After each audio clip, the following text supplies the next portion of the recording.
Gusto mo ba na siya ay mapapraning sa kakaisip sa'yo, lalong-lalo na ikaw ay tuluyan na niyang kinalimutan? At hindi naman kayo hiwalayng dalawa, pero ikaw ay baliwala na sa kanya. Kaya ngayon, maituturo ako sa inyo na ritual. Basta gawin ito sa mabuti at hilingin ng buong puso. At dapat 100% ang paniniwala mo sa mga ganitong pamamaraan.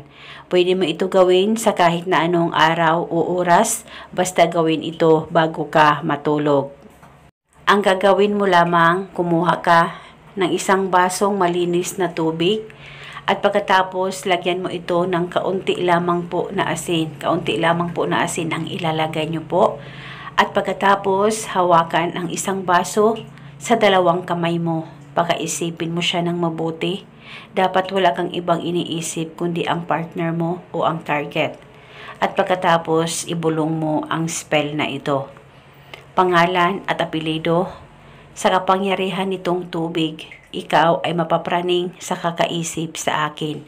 Ibulong mo lamang ito ng paulit-ulit. Kaya 3 beses ay pwedeng-pwede po o ilang beses ay pwede. Basta dapat hilingin mo ng buong puso. Pwede ka rin magdagdag o mag-iba ng hiling kung gusto mo, wala pong problema.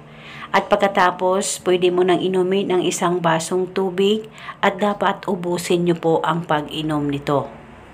At kinabukasan, pwede mong ulitin ang paggawa nitong ritual bago ka matulog. At depende po sa inyo kung hanggang kailan nyo po gustong gawin ang ritual na ito ay wala pong problema. As long as 100% palagi ang paniniwala mo sa mga ganitong pamamaraan. Dahil isa itong gabay at isang paraan para patuloy ang pagmamahalan at relasyon ninyong dalawa ng partner mo. At ito muna sa ngayon. Maraming salamat po sa panunood. May God bless us all.